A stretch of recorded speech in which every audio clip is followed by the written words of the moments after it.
All right, all right. Good afternoon. Let me turn down my monitor here. Yes, this is George Walker, and welcome on a Monday to the next episode of the BFTAA and More Show. We're glad to be with you guys right now. Yes, it's Monday, and springtime is getting real close for us and stuff, so we're really glad that we can see the light at the end of that tunnel right now. So you're listening to the BFTAA and More Show. I am your host, Louis George Walker, and this is brought to you by the Black Family Technology Awareness Association, BFTAA, and the W.E.B. Du Bois Learning Center.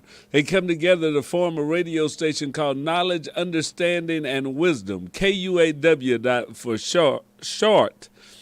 So if you're listening to KUAW, we're glad that you're here. You can listen to us live on Facebook, on YouTube, on Twitter, and Twitch. Just search KUAW Radio, and you can pick us up on either one of those or all of those at once if you'd like to see us in multiple screens.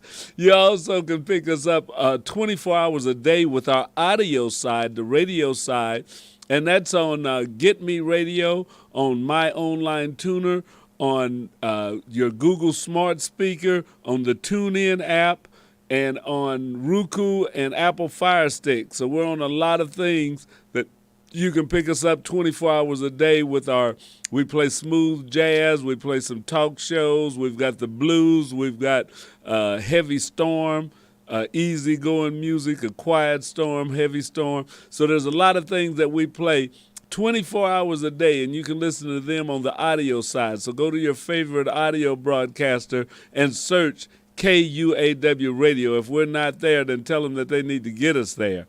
But we're on a lot of the sites, and we're glad that we can get out to as many as possible so you can pick up this information that we have for you today and all days. If you were listening earlier, you saw Janelle Banks, one of Kansas City's top comics, and she just finished her show at 4 o'clock. And if you missed it, please go back and look at it. And she does a good show, gives you some information, some about the business of comedy, what comedy. She's not on there just telling jokes. She's on there kind of talking about the business, interviewing people, and that. So check out Janelle Banks, the Comedy Power Hour.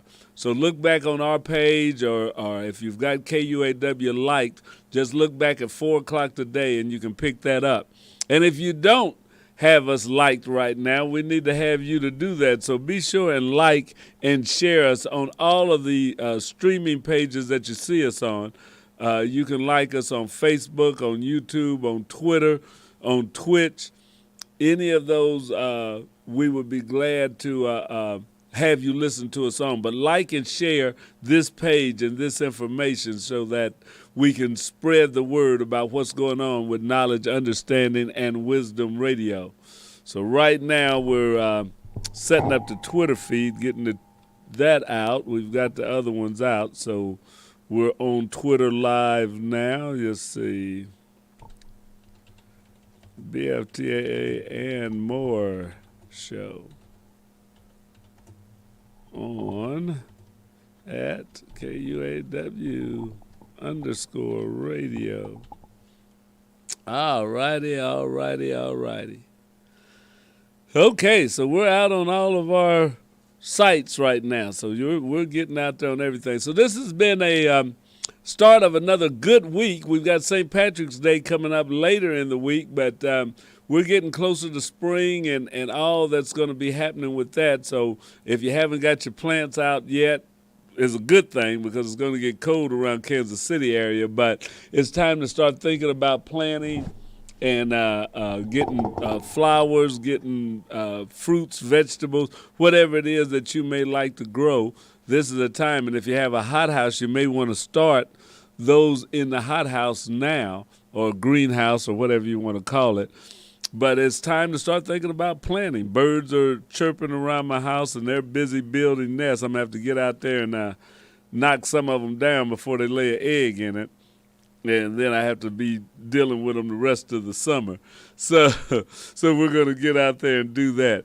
But the Black Family Technology Awareness Association and W.E.B. Du Bois Learning Center is about educating our youth and our families, that the whole family is a unit, and that we should have programs, we should have educational things for everybody in the family to improve their standard of living. So you can bring your child to the W.E.B. Du Bois Learning Center for math, for reading, for science, and we also have robotics programs, and right now we have a drone program. So we're actually got some classes, or got some students that are learning how to fly drones. And they've been meeting every Saturday. So we're constantly trying to keep our kids interested and aware of the new technologies that are out there. And I've got a story on drones that we're going to talk about a little bit later in the show.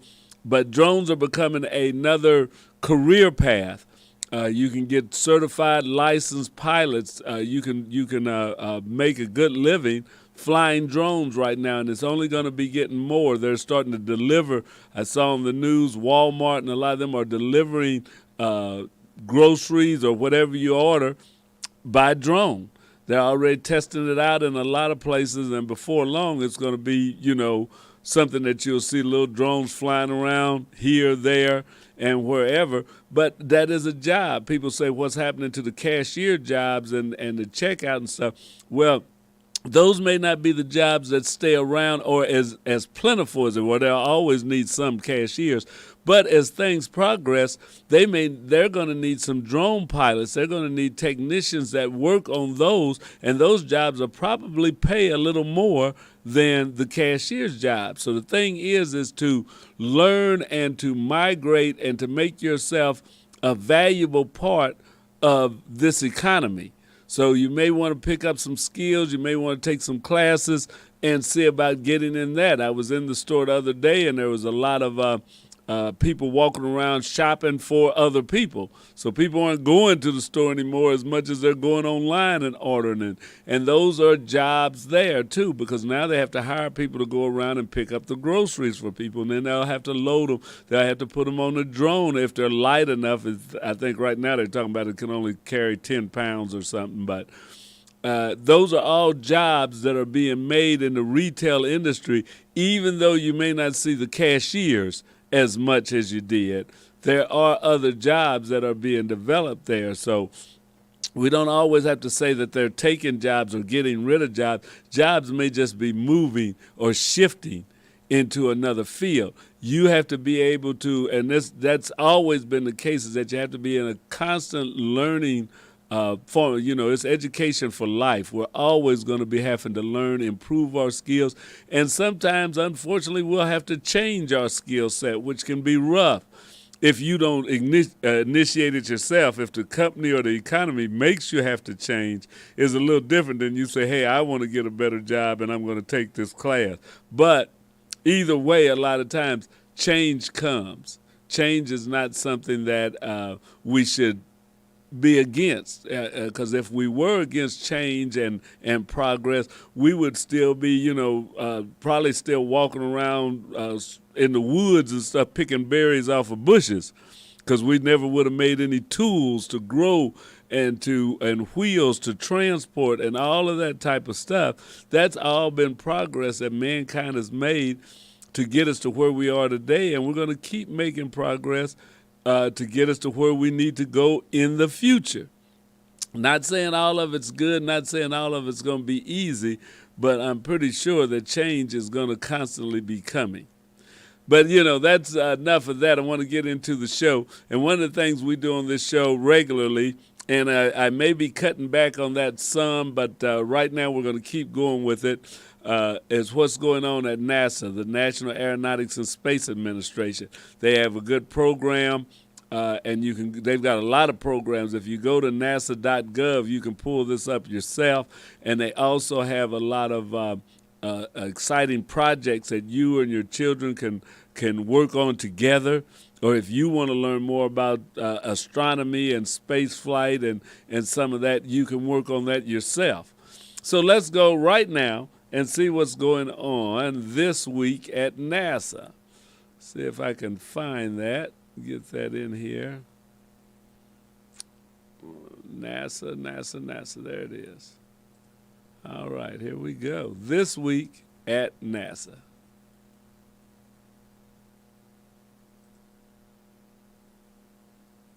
Artemis systems are ready to fly astronauts, a hot fire test of an Artemis rocket engine, and educating and inspiring the Artemis generation. A few of the stories to tell you about this week at NASA.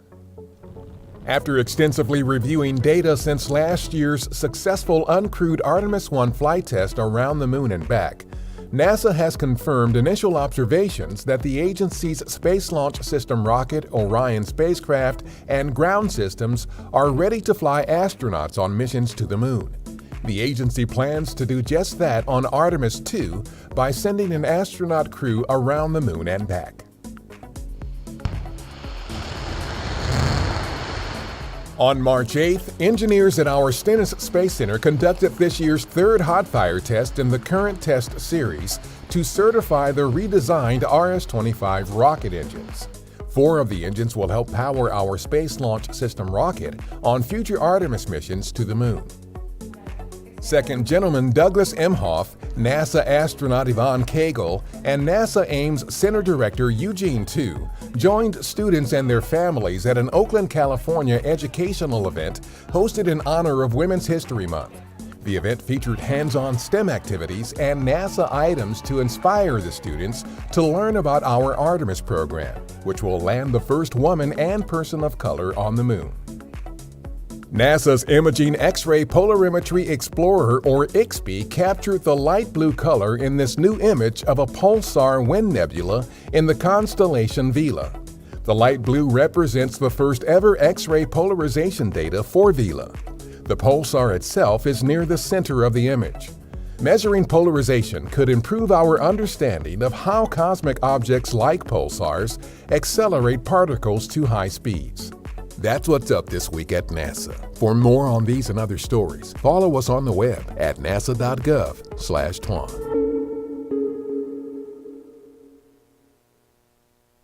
All right. So that's what's going on at NASA this week. Very interesting. I like that where they were in Oakland with the kids, showing them some of the experiments. And those are the things that we're working on here at the BFTAA, is to have more hands-on things that youth can do. And we have an event called Remake Learning Days that's going to be happening May the 13th.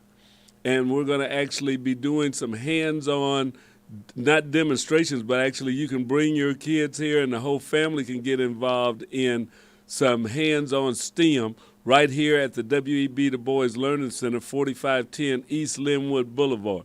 If the weather's right, I would like to do it outside so we can fly the drones and all of that in the open. And hopefully it won't be a rainy day, but mark your calendars now. Remake Learning Days. It's going to be happening May the 13th, and we're going to be right here at the W.E.B. Du Bois Learning Center with some outdoors excitement, some hands-on STEM activities that you and your child can be participants in.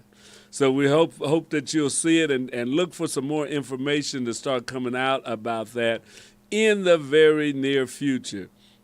So we want to thank you for supporting our young people and what they do.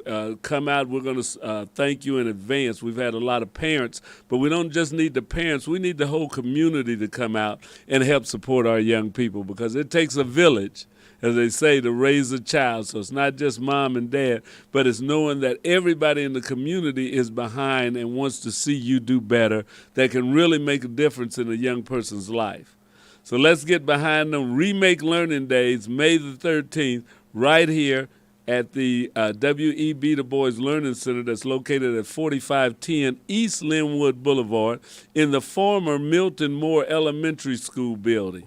So if you want some more information about that, or if you have some questions, email me or email BFTAA at bftaa@sbcglobal.net, or send us a question or a message on Facebook. You can also go in and leave a message on this video in YouTube. We look at a lot of those messages that come in.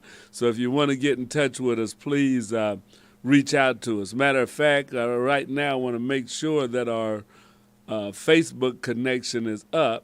Yes, we are.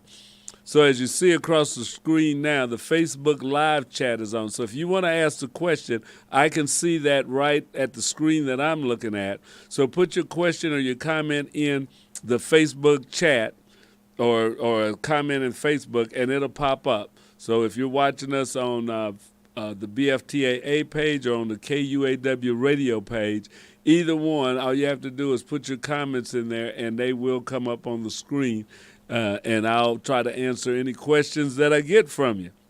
So I want to thank you for constantly keeping us on our toes. That's what it is. We want to try and bring you some of the best stuff, and that's what we do. Now, the next show that we have, the next short from NASA, the National Aeronautics and Space Administration, is Space to Ground. This is a podcast that they put out weekly to give you information about what's going on, mainly with the space station that is orbiting the Earth right now. So let's get ready and watch the Space to Ground this week.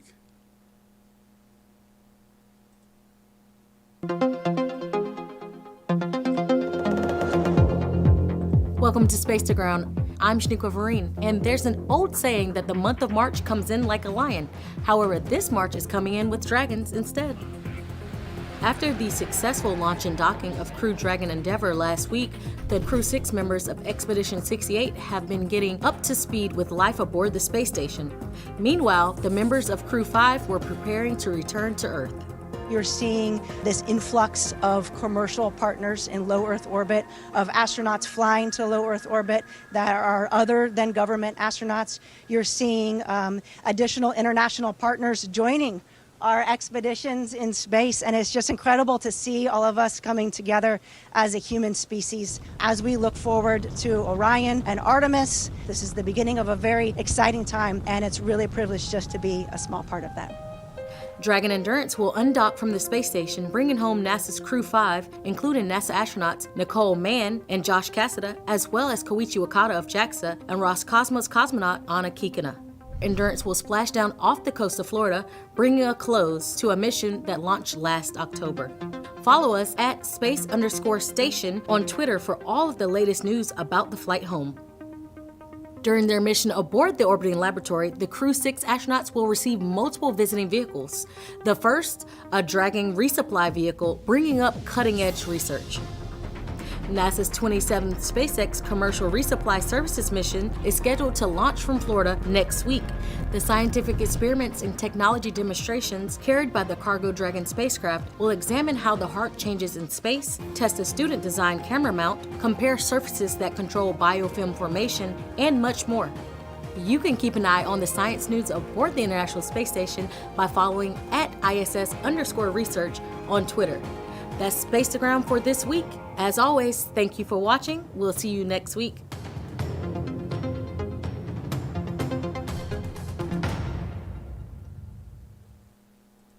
All right. Yeah, so Space to Ground. So it's always good to learn some of the things that are going on up there in space and down here on Earth, because a lot of that turns around and benefits mankind here. But the launch that they showed on the first one of going to the moon, it's almost like they're doing the Apollo program all over again, because we didn't sustain when we first went to the moon. We didn't keep a constant program going. We're doing some of the testing that we did with Apollo. That's what they did, was they launched the first time to see if it goes up. Now they're going to launch, and the astronauts are just going to circle the moon. They actually won't land, and they'll come back. Then they'll get ready to start landing people on the moon again. So we're going through that, and hopefully they will keep a space program going toward other bodies, not just as orbiting vehicles around. I mean, they've learned a lot over the years orbiting the Earth, but we need to get a program where we go to other celestial bodies and land and make permanent outposts and continue to stretch a little bit at a time farther and farther and deeper into space, because there's no telling what can be found or discovered, and how our lives and how mankind can be changed. So I'm all for it, as you can probably tell, that we need to be doing more expansion and more growth in the space field. All right. So that's enough of space right now. Let's get down to here on Earth and some of the things that are happening here. Now, one of the things that comes up with robots and drones, like I was telling you, we have a program going on right now that we've got some students that are actually learning to fly drones, and they're all between 8 and 12 years old. And they're learning to fly drones, and we're hoping to build a program where students can actually get certified as drone pilots. So this is our first pilot class to get that started, but we're hoping to move that forward on in to actually doing a drone certification. But we're also still doing our robotics program and what we're learning for the kids and having them do with robots. So we want to continue in all of those directions. And that is a great thing to get your kids in. If you'd like to get your kids involved in robotics or any of those programs, please get in touch with us. Let us know, because we would love to have that for you. So one of the items that got my attention in the news, I can get that out, was from the GovTech side. And the question was, will drones play a role in reducing school shootings? And this is really interesting, and we'll have to make sure that we look at all sides of this. But it's out there. So they have what they call taser drones, and they have been proposed as one way to secure schools. An interview with the CEO of public safety tech from vendor Axon illustrates how the situation is more complicated than deploying armed drones. So, two things are true in the U.S. in the early 21st century. School shootings continue to happen, and public safety agencies continue to embrace robotic technology. And that's from the police departments, the military. A lot are using robots more and more. It says, and according to a recent marketplace story focused on potential advances from public safety technology supplier Axon, those two trends could eventually lead to the use of drones equipped with tasers to protect schools.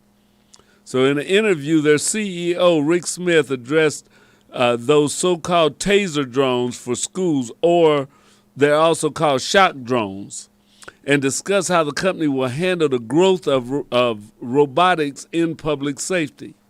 So they're talking about it. It's being used. There's probably every big city police department has robots that they use for bomb detection, and I think some have actually experimented with using some for doing searches and even making arrests. Now that's taking a step, but this is happening, you guys, so we need to make sure that we are aware of it and see how this is going to be implemented. The idea of armed drones in school is on pause, as he told it, an active idea, if not an actual product. The company appears sensitive to the concerns raised about the concept and is seeking more input from experts as Axon continues its broader drone development. With the right ethical approach, the use of robotic security, in particular drones, in public safety has the potential to change the course of lethal interactions between the community and police, he said. In an interview conducted via email, substituting a robot for a human can help in many types of scenarios and reduce use of force. Axon, of course, already provides a variety of gear to law enforcement agencies. The company is perhaps best known for its body cameras, essential equipment in this era of increased demand for police transparency and accountability. So this is the same company that makes a lot of the body cameras that are being used. Along with tasers, records and evidence management software, and the Axon Air live streaming drone. As more agencies buy tech from the company, Axon also is working toward what it called a moonshot of cutting gun-related deaths between police and the public in half over the next 10 years. So they're saying that with robots and using drones that they can maybe cut down the lethal interactions. It was also, the story reported that Axon a few years ago charged its ethics board for artificial intelligence to consider using drones equipped with tasers for school security. A prototype program emerged, but eventually the board decided that the idea was not a good one, the report stated. Among the main concerns was that not all police officers would have the training or competence to use such a tool, according to journalist Dina Temple-Reston's reporting. Over surveillance also caused worry among board members. According to the report, the school shooting in Uvalde, Texas, kept the drone idea going. The decision came as local and state officials pushed for more spending on school security and such features as panic buttons and locked doors in the wake of those murders. So the CEO Smith told Government Technology that story highlights a report that was written on behalf of some resigned members of the former AI Ethics Board, and it formalizes their position on less lethal enabled drones, but it does not share any new information that we have not addressed previously. He added that the concept is on pause as the company continues to listen and learn from outside sources about the idea of deploying such drones in schools. Such technology, he said, represents a very narrow, very niche use that was merely a concept discussed as potential reaction to ongoing school shootings. Our true focus remains on advancing robotic security broadly in public safety in line with our mission to protect life, he said. So it happens that next drones will likely depend in part on feedback from the company's new Axon Ethics and Equality Advisory Council, which stems from Axon's former Community Advisory Coalition. Smith said the public in general is behind the idea of using drones that offer less lethal ways of resolving emergency situations. Vital to that support is accountability, such as detailed flight records for each use and data about direction and zoom of drone cameras on those flights. And it comes with training and a keen eye toward racial equity. He also emphasized that when it comes to school shooting, a problem that shows no signs of easing anytime soon, public safety technology providers must look at more than tasers. I think it really goes back to identifying greater mechanisms for increasing visibility and communications without the need for human interaction, Smith said.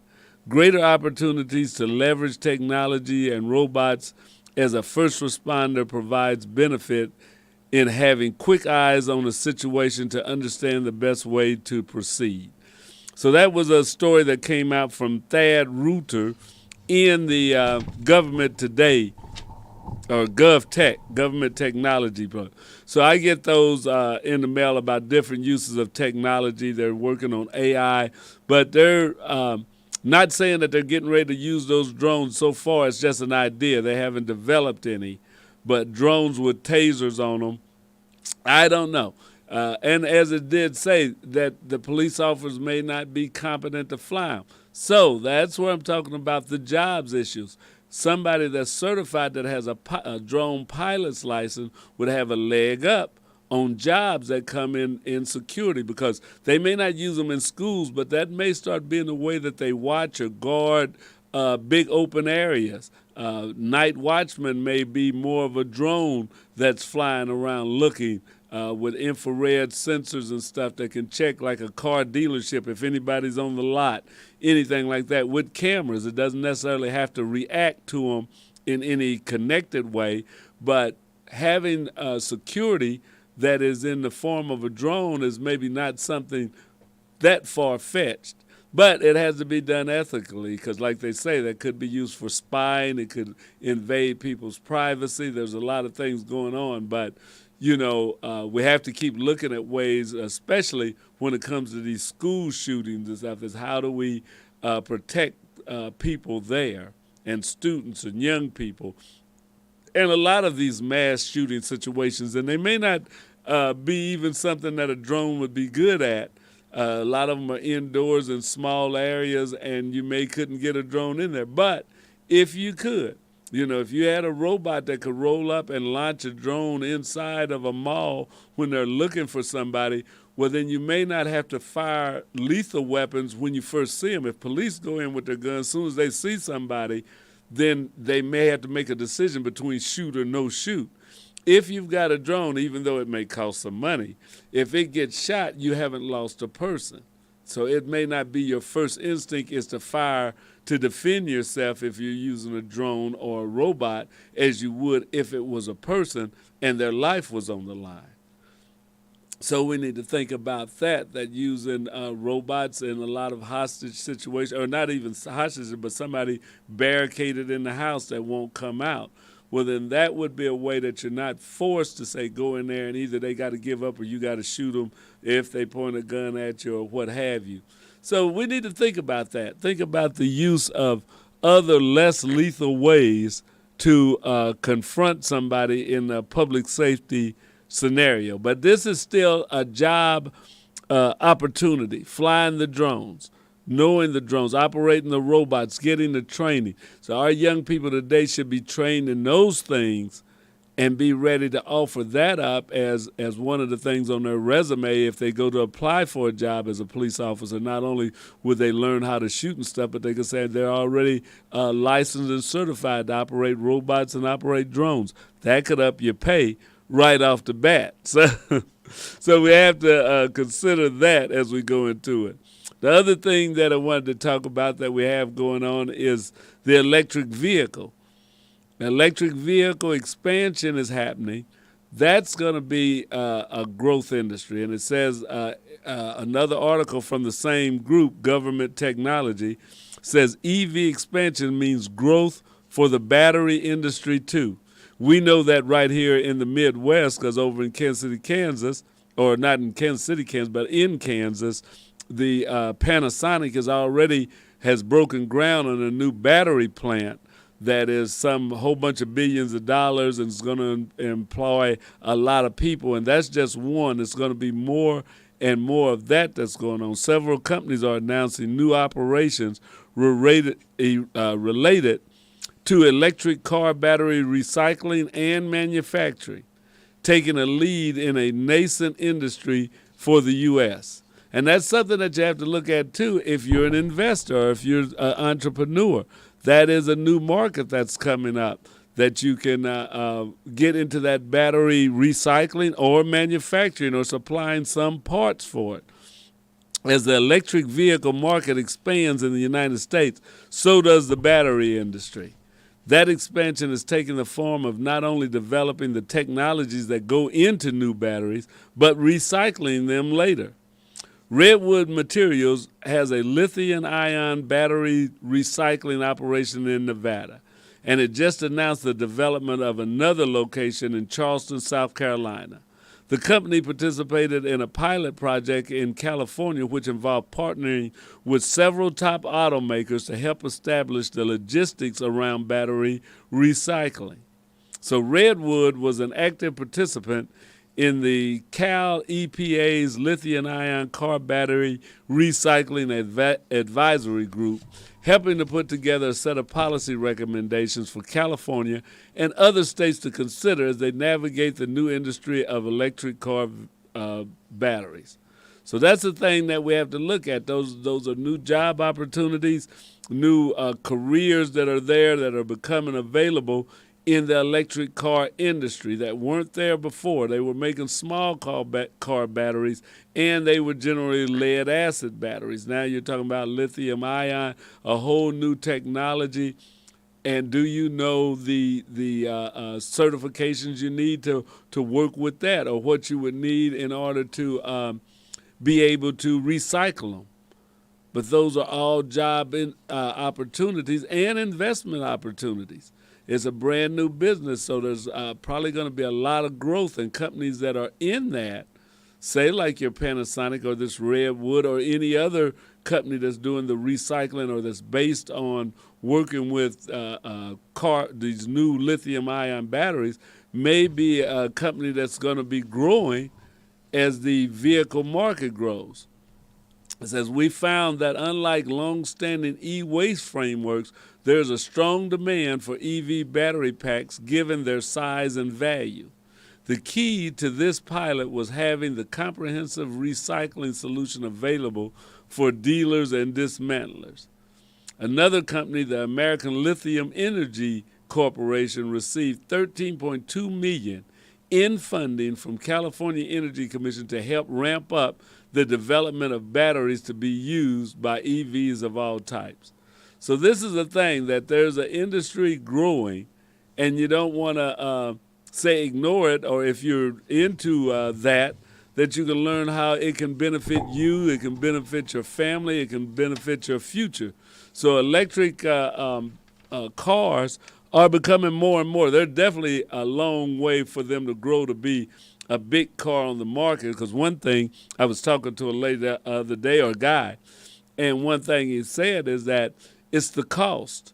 You know, right now, electric vehicles, for the most part, are pretty expensive. There are some smaller ones that are less expensive, like the Nissan Leaf and some of those.